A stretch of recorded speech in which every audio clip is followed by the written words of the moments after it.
مساء الهنا والحلويات على عينيكم يا ستات يا عسليات. تعالوا نعمل حاجة حلوة بتدوب دوب في البق بطريقة مظبوطة وبمكون سري وبحتة زبدة مفحفحة من ريحة الزبدة بتاعت أمهاتنا. أنا بعمل بسبوسة رقيقة كده زي بتاعت المحلات بالظبط.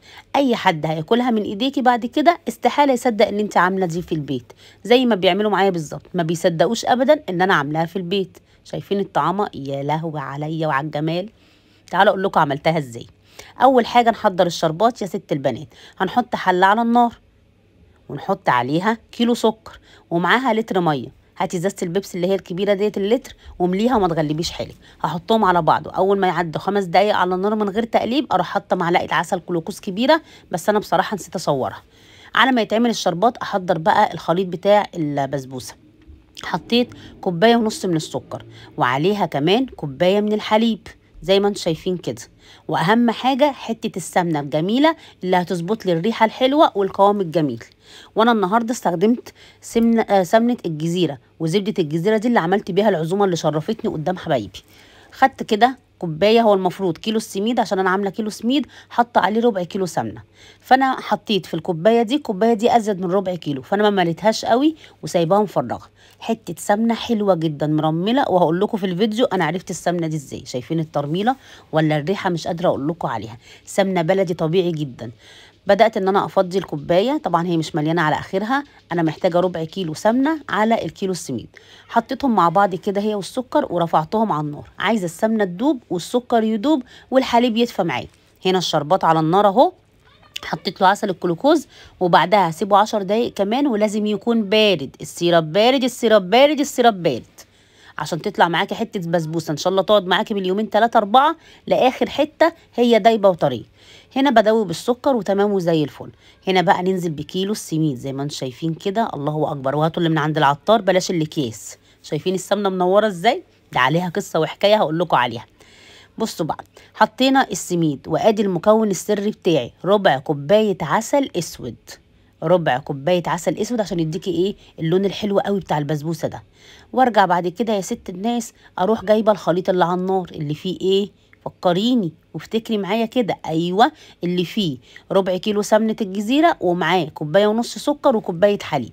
ساحت السمنه معايا وبدات احطها كده واقلب حلو قوي.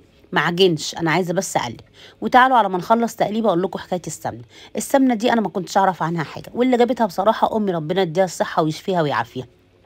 جابتها من عند جارتنا طنط ضحى، قالت لها انا جايبه سمنه حلوه قوي وهوريها لك، ده علشان الشتاء ومش عشان الشتاء، وانا عارفه ان نونا بتحب السمنه البلدي في الاكل بتاعها، وهطلع لك برطمان تجربيه. الضحك كله بقى، انا طبعا ما كنتش اعرف السمنه، الضحك كله ان ماما بتقول ايه، ان السمنه دي لما بتاخدوها عليها ضمان 15 يوم. يعني ايه ضمان 15 يوم؟ يعني تجربيها وبعد ال 15 يوم ما عجبتكيش ترجعيها. طبعا انا سخسخت ساعتها على روحي من الضحك، قلت لها يعني انا اخد البرطمان بتاع السمنه اخلصه في اكلي كله واجي بعد ال 15 يوم اودي لهم البطرمان فاضي واقول لهم اصل انا ما عجبنيش؟ طب ازاي يا ماما بتقولي كده؟ قالت لي والله هم بيقولوا كده وطنط ضحى ما بتكدبش. وفعلا كلمتهم وفعلا طلعت طنط ضحى ما بتكدبش. وجربت السمنه وطلعت معايا زي الفل. عملت بيها العزومه اللي وريتها لكم بتاعت المحاشي والفراخ والحمام، والله اكبر ريحتها كانت جايبه الجو. سيبوا بقى من ريحه من حكايه السمنه وتعالوا اقول لكم عملت ايه. مسكت صاجين، احنا طبعا قلت لكم ان انا بعمل البسبوسه رقيقه.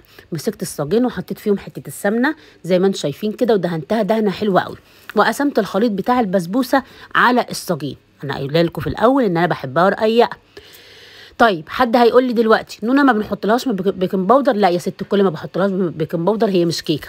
امال انت النهارده لما عملت البسبوسه الصيام الموزيت حطيت لها بيكنج باودر؟ ايوه دي لازم يتحط لها بيكنج باودر عشان ترفع معايا، لكن ديت فيها حليب وفيها سمنه بلدي هترفع مع نفسها. قسمت البسبوسه في الصاجين زي ما انتم شايفين كده، والفرن بتاعي كان شغال على درجه حراره 200. حطيت الصاجين الله اكبر عليهم. الصاجين دول الواحد منهم 30 في 40 وكيلو السميد طلع صاجين زي ما انتم شايفين كده على درجة حرارة 200. وقفلت الفرن وقعدت اراقبها بقى كل شوية. بعد 20 دقيقة بدأت اشوفها. بصوا المنظر، الله اكبر عليكي يا بسبوسة، بسبوسة مبسوسة. بصوا المنظر، بسم الله ما شاء الله. طبعا السيرب انا طلعته وحطيته في التلاجة بعد ما هدي شوية من السخونية بتاعته، ولازم يكون بارد بارد بارد. المهم ما طولش عليكم في الكلام، قولي طولي يا نونا.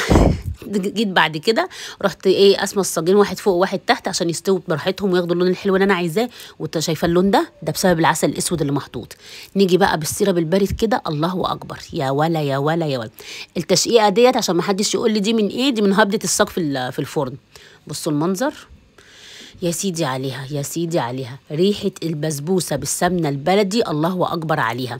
تاكليها وصحتين وعافية على قلبك. ومن هنا ورايح اوعي تقولي أنا بفشل في البسبوسة، هياكلوها من إيديكي أكنك جايباها من المحلات بالظبط. يلا سلام عليكم.